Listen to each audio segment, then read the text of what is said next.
Assalamualaikum Ustadz. Waalaikumsalam warahmatullah. Ustadz, bagaimana cara memberi dengan ikhlas kepada orang yang pernah menzolimi, menistakan, serta menelantarkan? Misalnya mantan suami dulu menzolimi dan menistakan saya. Sekarang mantan suami saya udah susah dan sakit-sakitan. Bagaimana caranya saya ikhlas membantu dia?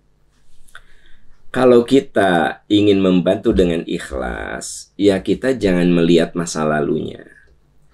Kita ini semua punya masa lalu. Dan kita tidak mungkin bisa memutar jam kembali lagi ke masa lalu. Benar nggak sih? Saya itu nggak boleh meratapi masa lalu saya. Tapi mengambil pelajaran dari masa lalu, itu sebuah keharusan. Ya ayyuhalladzina amanu taqullah wal tanzur. Hai orang yang beriman, takwa kamu kepada Allah. Lihat apa yang sudah dilakukan lighad, agar hari esokmu lebih baik. Jadi satu, saya dan Anda kita semua punya masa lalu. Dua, tidak boleh meratapi masa lalu. Tapi pandanglah masa lalu sekilas saja supaya jadi pelajaran untuk masa depan. Tiga, kalau Anda berhubungan dengan orang yang masa lalunya buruk, maafkan, lupakan. Wa yadra'una bil hasanati sayyi'ah. Jadilah orang yang mulia, membalas keburukan dengan kebaikan. Nah, makanya jangan jadi orang dolim. Nih, bapak-bapak tidak sedikit loh. Bapak-bapak lagi gagah, lagi banyak duit, lagi punya posisi, dolim sama istrinya. Jangan lupa, ada saat boleh jadi kita ini sakit. Coba, dulu kasar sama istrinya. Ngomong teh pasti nyelekit. Sekarang disuapin sama istri, dicebokin sama istri, dimandiin sama istri, jalan dituntun. Kumahata. Ini catatan nih untuk kita nih bapak-bapak, kita nih bapak-bapak. Jangan zolim sama istri. Boleh jadi Anda satu saat tidak bisa apa-apa. Segala penyakit ayat. Ternyata hanya istri yang kemudian akan berjuang, berkorban untuk kita. Makanya jangan zolim, kata Nabi, ittaquz zulma fa inna zulma dzulumatun yaumal qiyamah. Ini bagi bapak-bapak yang kasar sama istrinya, pelit sama istrinya, zolim sama istrinya, suka ngomong yang menyakitkan sama istrinya. Belajar dari ibu ini. Suaminya sekarang sakit-sakitan, udah parah. Saya kalau mau berbuat baik, ingat dengan masa lalunya. Ya udah ibu, balas buruk dia dengan baik. Ya, saya punya jamaah yang luar biasa sekali, luar biasa. Jadi dia cerita bahwa waktu haji itu dia sendirian, nggak sama suami. Ini ceritanya adalah 20 tahun lalu kayaknya. Ini ceritanya 20 tahun lalu. Saya juga masih membimbing haji, masih muda saya juga kan. Dia cerita, Pak Am, doakan ya saya di Arafah biar suami saya soleh. Saya haji sendirian Pak Am, karena suami saya seringkali melecehkan agama. Sampai dia bilang, udah kamu berangkat haji aja sendirian. Sok sendirian. Apa itu? Menyembah Ka'bah. Padahal dia orang Islam Pak. Gitu. Nah, udah aja kan. Haji lah gitu. Ternyata Bapak Ibu, suaminya stroke. Jadi 3-4 bulan setelah haji, suaminya stroke. Padahal belum terlalu tua juga suaminya. Anggaplah sekitar 50-an lebih. Stroke-nya itu yang benar-benar membuat dia kudu di tempat tidur gitu. Ya. Mohon maaf. BAB di tempat tidur, pipis di tempat tidur. Wah, ya. Ibu ini coba ngurus suaminya. 10 tahun ngurus suaminya. Akhirnya suaminya mati, meninggal. Ya. Tapi menurut saya si ibu ini luar biasa sabar. Kebayang nggak?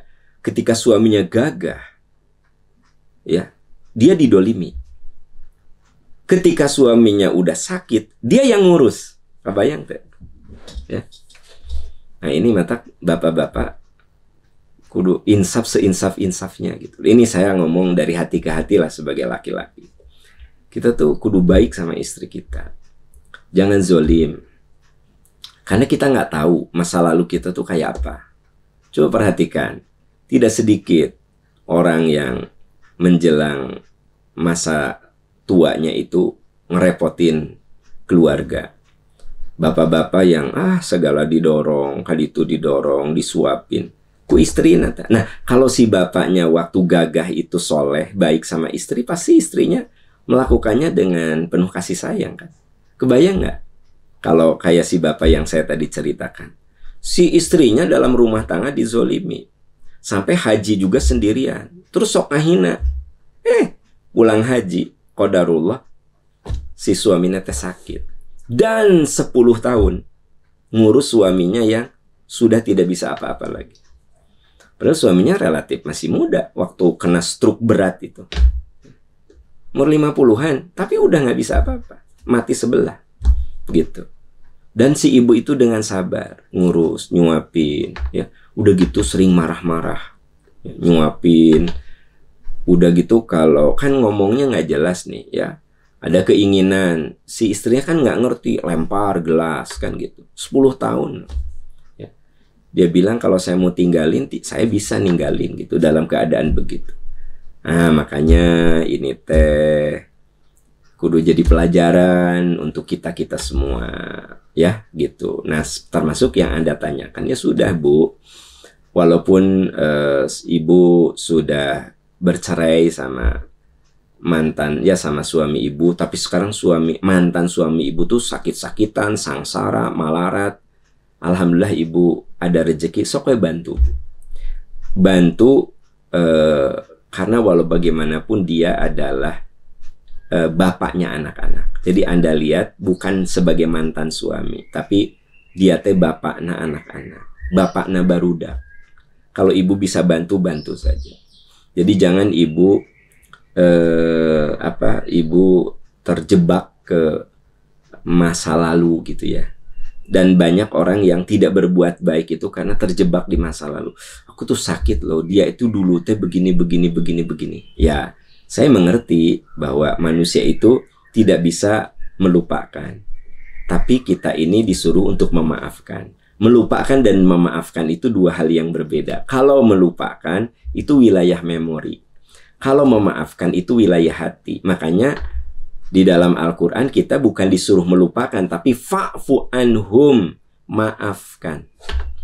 Saya sudah maafkan orang itu, tapi di memori saya masih ada bagaimana dia itu menyakiti saya. Kan boleh-boleh saja. Saya sudah memaafkan.